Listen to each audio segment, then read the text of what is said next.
கன்னி ராசி அன்பர்களே, இந்த கன்னி ராசி அன்பர்கள் தற்போதைய நிலைமையில் நீங்கள் வணங்க வேண்டிய ஒரு முக்கியமான தெய்வம் ஒன்று இருக்குங்க. துர்க்கையம்மன் வழிபாடு. உங்களோட லைஃப்லேயே நீங்கள் துர்க்கையம்மனை மட்டும் கையில் அப்படியே பிடிச்சிட்டு நீங்கள் வந்து வணங்க ஆரம்பிச்சிங்க அப்படின்னா லைஃபே அப்படியே பயங்கரமாக கொண்டு வந்துடும். அதுவும் இல்லாமல் இந்த கன்னி ராசி அன்பர்களுக்கு ஒரு பிறப்பிலேயே ஒரு குணம் உண்டு. மற்றவர்களுக்காகவே வாழக்கூடிய ராசி. நீங்கள் அவ்வளோ சீக்கிரம் யாரையும் வெறுத்துலாம் ஒதுக்க மாட்டீங்க. வெறுத்து ஒதுக்குனீங்க அப்படின்னா 2 நாளில் நீங்கள் சேர்ந்துக்குவீங்க. மன்னித்து விடக்கூடிய ராசி. மற்றவங்களுக்காக நீங்கள் ரொம்ப அப்படியே இறங்கி போவீங்க. இவங்களுக்கு பண்ணலாம் சார், என்ன சார் இப்போ அப்படின்னு. இந்த கன்னி ராசியை பொறுத்த வரைக்கும் மற்றவர்களுக்காகவே உழைத்து வாழக்கூடிய ஒரு அற்புதமான ராசி. இந்த ராசியில் இருக்கிறவங்க ஒரு ஈர்ப்புடைய ராசின்னு சொல்லுவாங்க. இந்த கன்னி ராசியில் இருக்கிறவங்க ஒரு ஈர்ப்புடைய ராசி. ஈர்ப்புடைய ராசி அப்படின்னா ஒரு ஆணாக இருந்தால் பெண்ணையும், பெண்ணால் இருந்தால் ஆணையும் ஈர்க்கக்கூடிய ஒரு ராசி. ஆணுக்கு ஆணே வந்து இருக்கும். எப்படின்னா இவன்கிட்ட ஃப்ரெண்டாக இருந்தால் பரவாயில்ல, இவன் நல்லா பேசுவான், இவன்கிட்ட இருந்தால் கொஞ்சம் சந்தோஷமாக பேசிகிட்டு இருக்கலாம், ஸோ இவன்கிட்ட தான் கொஞ்சம் ரிலாக்ஸாக இருக்கும் அப்படிங்கிற மாதிரி ஈர்ப்புடைய ராசி. இது எந்த அளவுக்கு இருக்கும் அப்படின்னா, உங்களுடைய மனக்கவலைகள் தீர்வதற்கு இந்த ஆளுகிட்ட போய் நின்று பேசினா நல்லாயிருக்கும் அப்படிங்கிற அளவுக்கு இந்த கன்னிராசிக்காரர்கள் ரிலாக்ஸாக இருப்பாங்க, ரிலாக்ஸாக பேசுவாங்க. ஆனால் இவங்களுக்குள்ளே இருக்கக்கூடிய கஷ்டங்களும் இவர்கள் பட்ட கஷ்டமும் இவர்கள் பட்ட துரோகமும் இவங்க லைஃப்பில் இவங்க தாண்டி வந்த கதையும் கேட்டிங்கன்னா அப்படியே கண்ணீர் விட்டுருவீங்க. அந்தளவுக்கு வந்து அவ்வளோ கஷ்டங்களை தாண்டி வந்திருப்பாங்க. இந்த ராசிக்காரர்கள் பிறப்பிலேயே ஒரு அபூர்வமான ராசிக்காரர் அப்படின்னு சொல்லுவாங்க. சார், இந்த ராசிக்கு நீங்கள் எதிர்பார்க்காத அளவுக்கு நன்மைகள் வந்து சேரக்கூடிய ஒரு காலகட்டம் இனி வரக்கூடிய காலகட்டம். கடந்த சில வருடங்களாக நீங்கள் அனுபவிச்சது, இனி நீங்கள் அனுபவிக்க போகுது, இதனால் என்னெல்லாம் நன்மைகள் பெறப்போகுது அப்படின்னு எல்லாமே இந்த வீடியோவில் நான் சொல்ல போகிறேன். நிறைய பேர் நிறைய சந்தேகங்கள் கேட்கணும்னு ஆசைப்பட்றீங்க. நீங்கள் எல்லாருமே கீழே பாருங்கள், டிஸ்கிரிப்ஷனில் நம்பர் இருக்குங்க. நிறைய பேர் கமெண்ட்டில் கேட்குறீங்க, நம்பர் கொடுங்க சார், நம்பர் கொடுங்க சார். உங்களுடைய பிறந்த தேதி, பிறந்த நேரம், பிறந்த ஊர், அதை வந்து கீழே இருக்கக்கூடிய நம்பருக்கு நீங்கள் ஃபோன் பண்ணி சொன்னீங்கன்னா போதும். A to Z கம்ப்ளீட்டாக உங்களுக்கு வந்து சொல்லிடுவாங்க சார். A to Z கம்ப்ளீட்டாக உங்களுக்கு என்ன பண்ணணும், என்ன பண்ணக்கூடாது அப்படிங்கிறது தெளிவாக சொல்லிடுவாங்க. இந்த ராசியில் பிறந்தவர்களுக்கு மிகப்பெரிய மனமகிழ்ச்சி தரக்கூடிய ஒரு முக்கியமான விஷயம் என்ன அப்படின்னா, நீங்கள் கேட்ட விஷயங்களை கடவுள் கொடுக்கும். கொஞ்சம் பொறுமையாக தான் கொடுக்கும், இருந்தாலும் நீங்கள் கேட்ட விஷயங்கள் கடவுள் கண்டிப்பாக கொடுக்கும். அதான் ஒரு மிகப்பெரிய ஹைலைட். உங்களுடைய விஷயங்களுக்கு சில விஷயங்கள் தள்ளி போகுது, எட்டலை சார், இன்னும் கிடைக்கல சார் அப்படின்னா கண்டிப்பாக நீங்கள் வந்து உங்களுடைய தனிப்படையான ஜோதிடத்தை நீங்கள் ஒரு டைம் பார்த்தே ஆகணும். கீழே நான் டிஸ்கிரிப்ஷனில் நம்பர் கொடுத்துருக்கேன், அந்த நம்பருக்கு கண்டிப்பாக கால் பண்ணுங்கள். உங்களுடைய பிறந்த தேதி, பிறந்த நேரம், பிறந்த ஊரை சொல்லி நீங்கள் தற்போதைய நிலைமையில் என்ன செய்யணும், என்ன செய்தால் உங்களுக்கு லாபம், எதனால் உங்களுடைய பிரச்சனைகள் எல்லாம் இன்னும் உங்களை இழுத்துட்டு இருக்கு, எதனால் உங்களுக்கு கிடைக்க வேண்டிய நன்மைகள் என்ன கிடைக்கல அப்படிங்கிறது எல்லாத்தையுமே கேட்டு தெரிஞ்சுக்கோங்க. இந்த வீடியோ கடவுளே உங்களுக்காக சொல்ல வந்த ஒரு விஷயம் அப்படின்னு நீங்கள் வந்து எடுத்துக்கலாம். நான் சொல்லக்கூடிய பண்புலன்களும் தற்போதைய காலத்தில் இதுக்கு முன்னாடி இங்கே நடந்த விஷயங்களும் உங்களுக்கு சரியாக இருந்துச்சு அப்படின்னா இதுமாதிரி நடக்கக்கூடிய விஷயங்கள் நீங்கள் வந்து நம்பலாம். இந்த கன்னிராசிக்காரர்கள் ஒரு ஈர்ப்புடைய ராசி அப்படிங்கிறது முன்னாடியே சொல்லிட்டேன். இந்த கன்னிராசிக்காரர்களை பொறுத்த வரைக்கும் ஃபேமிலிக்காக ரொம்பவே பார்ப்பாங்க. கன்னிராசியில் பிறந்தா காதல் திருமணம் பண்ணுவாங்க, அப்படி இப்படின்லாம் சொல்லுவாங்க. அப்பெல்லாம் பெரிய இதான் கிடையாது. கன்னிராசியில் பிறந்தவங்க நிறைய பேர் காதல் திருமணம் பண்ணியிருக்க மாட்டாங்க. ஒரு அப்பாவியான ராசி அப்படின்னு சொல்லுவாங்க. நிறைய இடங்களில் மௌனங்களை மட்டுமே பதில்களாக கொள்ளக்கூடிய ஒரு ராசி. நிறைய இடத்துல மௌனமாகவே இருப்பாங்க, என்ன பதில் சொல்கிறதுனே தெரியாமல் இருப்பாங்க. எல்லாத்துக்கும் பதில் தெரியும், ஆனாலும் சில இடங்களில் மௌனம் தான் பதில் அப்படின்னு அமைதியாக இருப்பாங்க. ஒவ்வொருத்தன் பண்ணுற ராவடியெல்லாம் பார்த்தா அவனை அடித்து கொண்டுலாம் போல இருக்கும். ஆனால் இவங்க போய் எந்த இடத்துலையும் ஒரு பெருசாக எடுத்து பார்த்துலடா போடா, நீ அவ்வளோதான்டா, நீ என்னடா பெரிய ஆள் அப்படிங்கிற மாதிரி இருப்பாங்க. கடந்த சில வருடங்களாக இந்த கன்னிராசிக்காரர்களுக்கு நன்மைகளை தவிர கஷ்டங்கள் அதிகம் தான் பட்டிருப்பாங்க. ஒரு எக்ஸாம்பிள் சொல்லணும் அப்படின்னா, கடந்த ஒரு 2 வருட காலத்தில் மருத்துவ ரீதியான செலவுகளில் மட்டும் எக்கச்சக்கமாக செலவு பண்ணியிருப்பீங்க சார். நிறைய தொந்தரவுகளை சந்திச்சிருப்பீங்க, உடல் ரீதியான தொந்தரவுகள். தப்பிச்சு வந்தது கடவுள் புண்ணியம் பண்ணியிருப்பீங்க. கன்னிராசிக்காரர்கள் ஏதோ ஒரு காரணத்துக்காக மருத்துவமனைக்கு நீங்கள் கண்டிப்பாக போயிருப்பீங்க. அப்போ நீங்கள் போனீங்க அப்படின்னா கமெண்ட் செக்ஷனில் பதிவிடுங்க.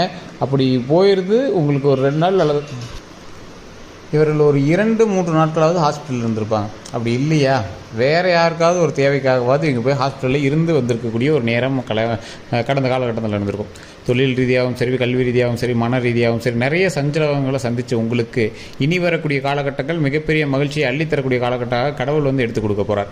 சரி, இந்த நேரத்தில் இந்த நொடியிலிருந்து உங்களுடைய நல்ல காலம் ஆரம்பம் பண்ணி சொல்லலாம். உடல் ரீதியான விஷயங்களை கொஞ்சம் கவனம் செலுத்தினீங்க அப்படின்னா போதுமானது. தொழிலில் ஓரளவு வளர்ச்சிகள் இருக்கும், இருந்தாலும் கொஞ்சம் பார்த்துருக்க வேண்டிய ஒரு நேரம். கடந்த சில வருடங்களில் நீங்கள் செய்த தவறுக்காக நீங்கள் வந்து இயங்கக்கூடிய ஒரு காலகட்டம். உங்களுக்கு கடந்த சில வருடங்களில் எந்த அளவுக்கு உடல் தொந்தரவுகள் இருந்ததோ அந்த அளவுக்கு வந்து நீங்கள் தடைப்பட்ட சில விஷயங்கள் 1-2 நடந்திருக்கும். திருமணம் நடந்திருக்கும், குழந்தை பேர் இல்லாதவங்க குழந்தை பேர் நடந்திருக்கும். ஸோ எதுவுமே வந்து உங்களுக்கு ஃபஸ்ட்டு கிளிக்கில் செலக்ட் ஆகிருக்காது. திருமணம் நடக்குது அப்படின்னா எடுத்தோடனே நீங்கள் பார்த்த பொண்ணை செலக்ட் பண்ணியிருக்க முடியாது. அப்படி இல்லையா, இந்த ராசிக்காரர்களை பொறுத்த வரைக்கும் வேற்று மதத்தில், வேறு ஜாதியில் இல்லை காதல் திருமணம் இந்த மாதிரி விஷயங்களில் அதிக ஈடுபாடு கொண்டவர்களாக இருப்பீங்க. இல்லை சார் அப்படியும் இல்லை அப்படின்னா, இந்த ராசிக்காரர்களை பொறுத்த வரைக்கும் ஒரு ப்ளஸ் பாயிண்ட் ஒன்று இருக்குங்க. என்ன ப்ளஸ் பாயிண்ட் அப்படின்னா, இந்த ராசிக்காரர்கள் நினைத்த விஷயத்தை வெகு விரைவாக ஒரு ஈஸியான மெத்தடில் அடைஞ்சிருவாங்க. ஏதோ ஒரு விஷயத்தில் அவங்க வந்து அடைஞ்சிருவாங்க. சின்ன சின்ன தசாபுத்தியின் வேறுபாடுனால அதுக்காக நீங்கள் ரொம்ப ஸ்ட்ரெயின் பண்ணுற மாதிரி இருந்திருக்கலாம். நிறைய விஷயத்தில் நீங்கள் வந்து ஸ்ட்ரெயின் பண்ணி நீங்கள் வந்து அந்த விஷயத்தை வந்து அச்சீவ் பண்ணுற மாதிரி இருந்திருக்கலாம். தொழில் ரீதியான விஷயத்தில் கொஞ்சம் கவனமாக இருந்தாலும் இந்த ராசியை பொறுத்த வரைக்கும் மன மகிழ்ச்சியும் கவலையிலேருந்து வெளியே வரணும் அப்படிங்கிறதுக்காக நீங்கள் வந்து நிறைய என்டர்டெயின்மெண்ட்டை தேடி போகக்கூடிய ஒரு காலகட்டமும் அதிகமாகவே இருந்திருக்கும். ஸோ போன வருடத்தில் அப்படின்னு பார்த்திங்கன்னா ஒரு குறிப்பிட்ட அக்டோபர் சம்திங்லாம் வந்து பார்த்திங்கன்னா நவம்பர், அக்டோபர், செப்டம்பர் சம்திங்கெல்லாம் உயிர் தப்பிச்சு வந்து பெரிய விஷயமா இருந்திருக்கும். உங்களுக்கு நிறைய செலவுகள் பண்ணியிருப்பீங்க. தொழில் ரீதியாக நீங்கள் சம்பாதித்த பணத்தை எல்லாம் கொண்டு போய் மருத்துவ ரீதியாக நிறைய விஷயங்களுக்கு ஈடுபடுத்தியிருப்பீங்க. 1 லட்சம், 2 லட்சம், 3 லட்சம், 10 லட்சம் வரைக்கும் நீங்களாம் செலவு பண்ணியிருப்பீங்க. அந்த இடத்துல நீங்கள் என்னவே பண்ணுறதுனே தெரியாமல் நீங்கள் வந்து அப்படியே லாக்காகி நின்ற தருணங்கள்லாம் இருந்திருக்கும். உங்களுடைய குடும்பம் தான் உங்களை காப்பாற்றிருந்திருக்கும். என்னடா பண்ணுறதுனே தெரியாமல் உங்களை எப்படியாவது காப்பாற்றணும் அப்படின்னு உங்களை வந்து காப்பாற்றிருக்கும். அதே உங்களுக்கு மிகப்பெரிய பிறவி தான். ஸோ அடுத்த ஜென்மம் எடுத்த மாதிரி உங்களுக்கு அந்த பிரச்சனையிலேருந்து நீங்கள் வெளியே வந்துட்டீங்க அப்படின்னா அடுத்த ஜென்மம் எடுத்த மாதிரி. நிறைய பேருக்கு திருமணம் வந்து கைகூடி வந்திருக்கும் போன வருடம் அல்லது அதுக்கு முன்னாடி வருடம்.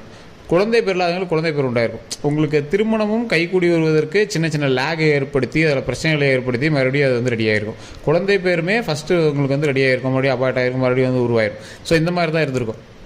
கடவுள் மட்டும் நீங்கள் கடவுள் அதிகமாக வந்து வேண்டுவீங்களே தவிர இன்னும் இவ்வளோ கஷ்டத்தை கொடுத்துட்டு அப்படிலாம் நீங்கள் வந்து ஃபீல் பண்ணி தான் வேண்டியிருப்பீங்க. ஸோ அந்தளவுக்கு இந்த ராசிக்காரர்களுக்கு நிறைய கடவுள் வந்து வச்சு செஞ்சு விட்ருப்பார். கொஞ்சம் பொறுமையாகவே நீங்கள் வந்து கடவுளை வணங்கிட்டு சந்தோஷமாக நீங்கள் வந்து திட்டாமல் நீங்கள் வந்து கடவுளை வணங்கிட்டு வாங்க. ஏன்னா உங்களுக்கு கொடுத்த அளவுக்கு கடவுள் யாருக்கும் அந்த சான்ஸுக்கு போய் இன்னும் கொடுக்கல. ஸோ கடந்த சில வருடங்கள்லாம் கணக்கு போட்டு பார்த்தீங்கன்னா நீங்கள் இப்போ இருக்கிறது பெரிய விஷயம், கடவுளினுடைய புண்ணியம் அப்படின்னு தான் சொல்லணும். ஸோ அதனால் கொஞ்சம் ஜாக்கிரதையாக எந்த ஒரு விஷயத்தையும் கொஞ்சம் பார்த்து ஹேண்டில் பண்ணிங்க அப்படின்னா கடவுள் மிகப்பெரிய மனமகிழ்ச்சியை உங்களுக்கு தரக்கூடிய காலகட்டமாக வரக்கூடிய காலகட்டங்கள் அமையுது. தொழிலில் கவனம் தேவை, திருமண வாழ்க்கையில் பொறுமை தேவை, தேவையில்லா சண்டை சச்சரவுகளில் ஈடுபடாதீங்க. கடன் பிரச்சனை உங்களுக்கு ஏற்கனவே இருந்துட்டு தான் இருக்கும், அதையும் கொஞ்சம் பார்த்துருந்துக்கோங்க.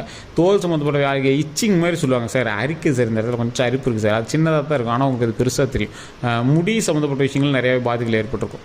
ஸோ உடல் வந்து பருமன் உங்களுக்கு உங்களோட கண்ட்ரோல் இல்லாமல் வேறு மாதிரி போயிருக்கும். மறுபடியும் நீங்கள் ஏதோ டயட் கண்ட்ரோல் பண்ணுறோம், உங்களோட உடல் வேறுபாடுகள் ஆரம்பிக்கும். ஒல்லியாக்கிறோம் குண்டாக இருப்பீங்க, குண்டாகிறோம் ஒல்லியாகும்னு நினைப்பீங்க. ஸோ ஏதோ ஒரு வேறுபாடுகள் உங்களுக்குள்ள நடந்துகிட்டே இருந்திருக்கும். கொழுப்பு சம்மந்தப்பட்ட விஷயங்களும் கொஞ்சம் கவனமாக இருக்கணும். ஸோ கழுத்தில் இருந்து காலுக்கு மேலே வரைக்கும் அந்த பார்ட்ஸில் ரொம்பவே கவனமாக இருக்கும் இந்த ராசிக்காரர்கள். பெண்களாக இருந்தால் கர்ப்பப்பை சம்மந்தப்பட்ட விஷயங்கள், குழந்தை பேர் சம்மந்தப்பட்ட விஷயங்கள், இந்த மாதிரி விஷயத்தில் கவனம். ஆண்களாக இருந்தால் சிறுநீரக பிரச்சனைகள் கொஞ்சம் கவனமாக இருக்கணும், அல்சரில் கொஞ்சம் கவனமாக இருக்கணும், கல்லீரல், கணையம் இந்த மாதிரி விஷயங்கள்லாம் கொஞ்சம் கவனமாக இருக்கணும். இதயம் சம்மந்தப்பட்ட விஷயத்தில் கவனமாக இருக்கணும். உடம்பை கொஞ்சம் கரெக்டான டயட்டில் வச்சுக்கணும். உடல் ஆரோக்கியமாக நீங்கள் வந்து எக்ஸசைஸ் பண்ணிவிட்டு ரெடியாக வச்சுக்கணும். டயட்டை நல்லா மெயின்டைன் பண்ணி உடம்பை நல்லா ஒரு டியூன் பண்ணி வச்சுக்கணும். அந்த தொழில் மட்டும் இந்த தொழில் மட்டும் தொழிலில் ஓரளவுக்கு பரவாயில்லையாக தான் இருக்கும், பெரிய ட்ராபேக்லாம் இருக்காது, அதெல்லாம் கொஞ்சம் பரவாயில்லையாக தான் இருக்கும். ஸோ இந்த டைமில் வந்து பார்த்திங்கன்னா தோல் சம்மந்தப்பட்ட வியாதிகளும் உங்களுக்கு வரதுக்கான வாய்ப்புகள் அதிகமாக இருக்குது. தோல் சம்மந்தப்பட்ட சூடு சம்மந்தப்பட்ட வியாதி, கண்ணில் கொப்பளம் வரும். ஸோ அந்த கண்ணில் இருக்கக்கூடிய கொப்பளம் எப்படி நிறுத்துறதுன்னு பார்த்துட்ருப்பீங்க. அதுக்குள்ளே ஃபேஸ்லலாம் அங்கங்கே கொப்பளமாக எந்திரிக்க ஆரம்பிக்கும். பிம்பிள்ஸ் தானே இப்போ நார்மலாக விடுவீங்க, அதே உங்களுக்கு ஒரு மிகப்பெரிய ட்ராபேக் மாதிரி தோணும். பார்க்குறீங்களா எப்படி பார்க்குறாங்களா, ஸ்கின் டோன் உங்களோட உருவத்தில் ஒரு மாற்றத்தை ஏற்படுத்த கொடுத்து அந்த மாற்றத்தின் மூலமாக உங்களுக்கு சின்ன சின்ன அப்படியே இரிட்டேஷன் ஏற்படுத்த ஆரம்பிக்கும். நீங்கள் நடக்கக்கூடிய விஷயத்தில் நடக்கும்போது கால் சம்மந்தப்பட்ட விஷயங்கள், கால் சந்து இந்த மாதிரி விஷயங்கள்லாம் சின்ன சின்ன பிரச்சனைகள் ஏற்பட்டு படர்தாமரை இந்த மாதிரி விஷயங்கள்லாம் ஏற்பட்டு உங்களோட நடையில் உங்களுக்கு வித்தியாசம் தெரிகிற அளவுக்கு உங்களுக்கு வந்து மாற்றத்தை ஏற்படுத்தி கொடுத்துருக்கோம். உங்களுடைய தொழில் சம்மந்தப்பட்ட விஷயத்தில் நீங்கள் கொஞ்சம் கவனத்தை செலுத்தி நீங்கள் கொஞ்சம் எக்ஸ்ட்ராவாக ஒர்க் பண்ணுற டைம் வந்து உருவாகிறதுக்கான வாய்ப்புகள் அதிகமாக இருக்கும். அதே மாதிரி நீ தொழில் பண்ணிகிட்டே இருப்பீங்க, இன்னொரு தொழில் பார்க்கலாம், இது பாட்டு ரன் பண்ணிட்டு தான் இருக்குது, அது பாட்டு ரன் ஆகிட்டு அடுத்தது இன்னொன்று ஆரம்பிக்கலாம் அப்படின்னு நீங்கள் இன்னொன்று ஆரம்பிச்சு நீங்கள் வந்து அதில் செயல்பட்டு இருப்பீங்க. இல்லையா டிஜிட்டல் சம்மந்தப்பட்ட விஷயத்தில் பணம் போட்டு நிறைய பணம் எடுக்கலாம் அப்படின்னு ட்ரேடிங் சம்மந்தப்பட்ட விஷயம் இல்லை வேறு ஏதாவது சம்மந்தப்பட்ட விஷயத்தில் கொஞ்சம் ஈடுபடுவீங்க. ஸோ கண்ணுக்கு தெரியாத ஒரு தொழில் ஒன்று ஆரம்பிச்சு டிஜிட்டல், அதான் சொல்கிறேன், ட்ரேடிங்கு அந்த மாதிரி ஷேர் மார்க்கெட்டு இதில் ஏதாவது கொஞ்சம் ட்ரை பண்ணலாம் அப்படின்னு பண்ண ஆரம்பிச்சிருப்பீங்க. இல்லைனா ஏதாவது ஒரு கேம் சம்மந்தப்பட்ட விஷயத்தில் பணத்தை இன்வெஸ்ட் பண்ணி எடுக்கலாம் அப்படின்னு நிறைய ஆரம்பிச்சிருப்பீங்க. அதுக்கு சம்மந்தப்பட்ட சில எக்யூப்மெண்ட்ஸ் இப்போலாம் வாங்கக்கூடிய ஒரு காலகட்டமாக தான் இருக்கும். மொபைல் வாங்கியிருப்பீங்க, லேப்டாப் வாங்கியிருப்பீங்க, கம்ப்யூட்டர் வாங்கியிருப்பீங்க, இல்லை ஏதோ ஒரு எலக்ட்ரானிக் சம்மந்தப்பட்ட விஷயங்கள் இந்த தருணத்தில் நீங்கள் வந்து வாங்கியிருப்பீங்க. புதிய வண்டி வாங்கினா போன ஒரு 2 வருடத்திற்குள்ளே நீங்கள் வந்து வாங்கியிருப்பீங்க, போன வருடத்துலேருந்து இந்த வருடம் வரைக்கும். ஸோ ஏதோ ஒரு புதிய வண்டி வாகனம் வாங்கியிருப்பீங்க, எல்லாமே எலக்ட்ரிக் சம்மந்தப்பட்டதாக தான் வாங்கியிருப்பீங்க. எலக்ட்ரிக் ஸ்கூட்டரோ இல்லை ஏதோ ஒன்று வாங்கியிருப்பீங்க. அது உண்மை எப்படின்னா மறக்காம கமெண்ட் செக்ஷனில் பதிவிடுங்க. ஸோ அந்த மாதிரி விஷயத்தில் உங்களுக்கு இனிமேல் ஏற்றம் தான் இருக்குமே தவிர எந்த ஒரு பிரச்சனையும் கிடையாது. உடலில் மட்டும் கவனம் தேவை, ஆரோக்கியத்தில் கவனம் தேவை, ஆயுளில் கவனம் தேவை. கடவுள் புண்ணியத்தில் ஆயுள் அதிகம், நீண்ட ஆயுள் தான், அதனால் கவலை பிரச்சனை இல்லை. நல்ல ஒரு உடல் ஆரோக்கியத்தோட கடவுள் வந்து நீண்ட ஆயுள் தான் நம்ம கொடுக்க போகிறாரு, கொடுத்துருக்காரு. அதனால் ரொம்ப மனமகிழ்ச்சியாக. வேறு ஏதாவது சந்தேகங்கள் இருக்கும் அப்படிங்கிற பட்சத்தில் கீழே வந்து டிஸ்கிரிப்ஷனில் ஒரு நம்பர் கொடுத்துருக்கேன்.